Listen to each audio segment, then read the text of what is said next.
नमस्कार, मैं वैद्य संदीप किशन राजपूत और आज मैं आपके सामने त्यौहार और उनके महत्व, ये क्यों हमारे जीवन में आया है और उसमें वो त्यौहार इम्प्लीमेंट करने में हमारे पूर्वजों का दृष्टिकोण क्या था और वही दृष्टिकोण नहीं, शास्त्रीय दृष्टिकोण क्या था, ये मैं आपको बताने के लिए आया हूँ।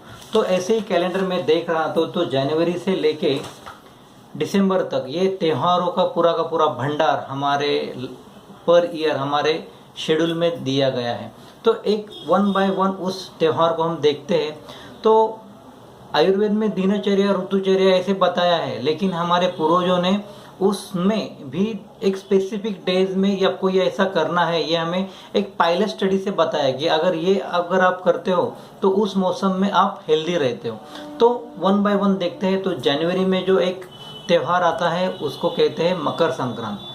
तो मकर संक्रांत, उसमें सूर्य ये मकर राशि में ज़्यादा, ये सबको पता है। लेकिन उस मकर संक्रांत में शिशिर ऋतु का आगमन होता है। शिशिर ऋतु में जो हवाएं चलती है उसमें हम पतंग उड़ाते हैं। पतंग क्यों उड़ाते हैं? बिकॉज वहाँ पे हवा चलती है, बहुत सी हवा चलती है। हवा ये वायु का एक महाभूत है। उसमें हमारे शरीर में वायु का रुक्ष गुण बढ़ने की वजह से हमारे शरीर में वात व्याधियों की वृद्धि होती है। तो उस वात व्याधि को कम करने के लिए हमें वहाँ पे मधुर, और वात को कम करने के लिए स्निग्ध गुण की आवश्यकता होती है। इसीलिए मकर संक्रांत में हम बोलते हैं तिलगुल घ्या गोड़ गोड़ बोला, तिलगुल लीजिए और मीठा मीठा बोलिए।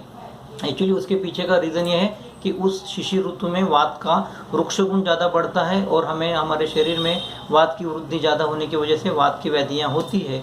तो इस वजह से हमें उस सीज़न में, उस ऋतु में हमें तिल गुड़ हमें वो लेना है। उससे मकर संक्रांति कहते हैं। उसके बाद में जो फेस्टिवल आता है उसे कहते हैं महाशिवरात्रि। महाशिवरात्रि ये वसंत ऋतु में आता है। वसंत ऋतु में महाशिवरात्रि में ऐसा एक भी बंदा नहीं है कि जिसने महाशिवरात्रि में उपवास नहीं रखा है।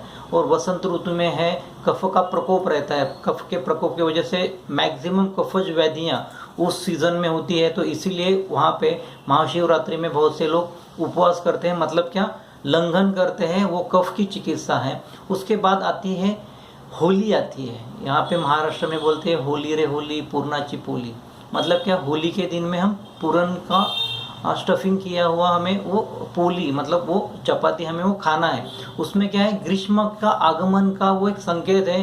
ग्रीष्म के आगमन में पित्त का उष्ण गुण बढ़ता है। तो इसीलिए हमें उसमें पूरन की पोली के ऊपर हम घी हम डालते हैं और वो खाते हैं। मतलब वो पित्तघ्न चिकित्सा है। हमें ब्रूहण करना है। यहाँ पे अपतर्पण होने के चांसेस है। और ग्रीष्म ऋतु में बल बहुत कम रहता है।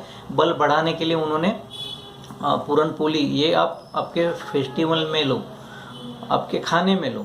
उसके बाद जो आता है वो गुड़ी पाड़वा रहता है। गुड़ी पाड़वा ये चैत्र का फर्स्ट डे है। हमारा फर्स्ट हैप्पी न्यू ईयर है हिंदू कैलेंडर के अनुसार। उस दिन हम नीम का पत्ता खाते हैं। नीम का पत्ता इसलिए खाते हैं बिकॉज ग्रीष्म ये भी शरद, ये भी पित्त का ही एक डिसीज, मतलब पित्त का ही संचय, और उसमें पित्त प्रकोप होता है, उष्ण गुण बढ़ता है।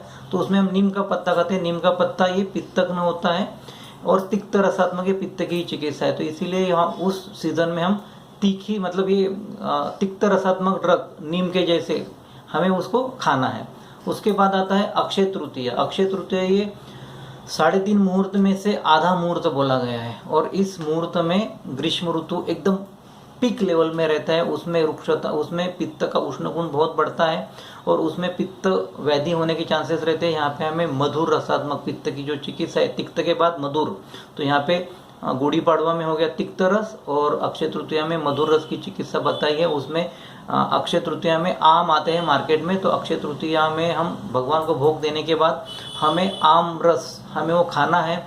और ग्रीष्म ऋतु में ये अगर हम इसका सेवन करेंगे तो हमें अपतर्पण, ये व्याधि नहीं होगी, हमारा संतर्पण अच्छा होगा और हम क्षय की ओर नहीं जाएंगे। तो इसीलिए नेचर ने ही दिया हुआ आम उस सीजन में आता है। उसके बाद आता है वट पूर्णिमा। वट पूर्णिमा ये प्राउड ऋतु का एक संकेत है, जहाँ पे वर्षा की शुरुआत है, लेकिन वर्षा नहीं है, गर्मी भी नहीं है, उस ऋतु में आता है।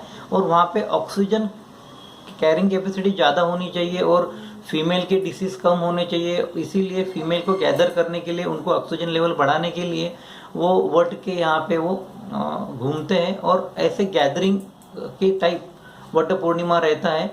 और ये फीमेल का फेस्टिवल है।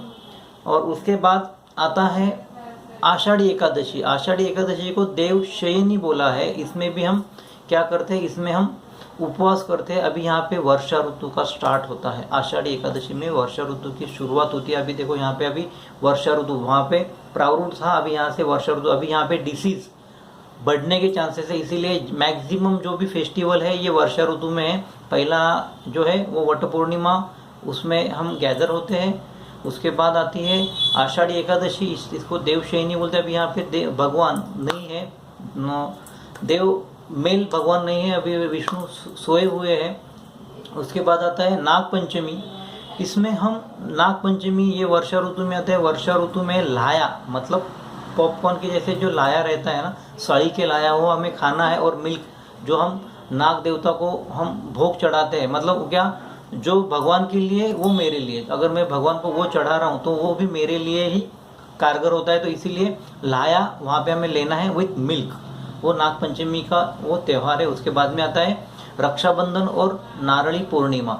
ये यहाँ पे हमें बताया गया है कि आपको स्निग्ध गुण के जो भी कंटेंट है, नारियल, हमें उसमें हमारे खाने में लेना है, इसलिए उसको नारळी पूर्णिमा बोला है। वहाँ से वात जो वर्षा ऋतु में बहुत ज़्यादा बढ़ने वाला है, उसको कम करने के लिए नारियल ये अच्छा कंटेंट है, तो हमारे खाने में नारियल ये होना चाहिए। उसके बाद आता है गोपाल काला, दहीहंडी। दहीहंडी उसको गोपाल काला क्यों बोलते हैं, बिकॉज श्री कृष्ण भगवान ये सब बच्चे लोग जब गैया चराते थे तब सब लोग अपने अपने घर से कुछ न कुछ तो लाते थे। और एक गरीब रहता था, वो क्या बोलते हैं, तीखा चीज़ लाएगा, वो जो श्रीमंत रहता है वो मीठा चीज़ लाएगा। ऐसे सब षड रसात्मक आहार वो सब लोग इकट्ठा करते थे और उसको एक काला बनाते थे, उसको बोलते हैं गोपाल काला, और वो सब खाते थे। मतलब क्या है कि वर्षा ऋतु में हमें षड रसात्मक आहार लेना है, ये उसका कहना था। जस्ट लाइक हरतालिका का मैक्सिमम फीमेल लोग, और ऋषि पंचमी में मैक्सिमम फीमेल लोग ये मैक्सिमम सब्जियों को इकट्ठा करके उसका एक व्यंजन बनाते हैं, उसको ऋषि पंचमी बोलते हैं। ये भी षड रसात्मक है। मतलब बोलने वाली चीज़ ये है कि वर्षा ऋतु में हमें षड रसात्मक आहार लेना है।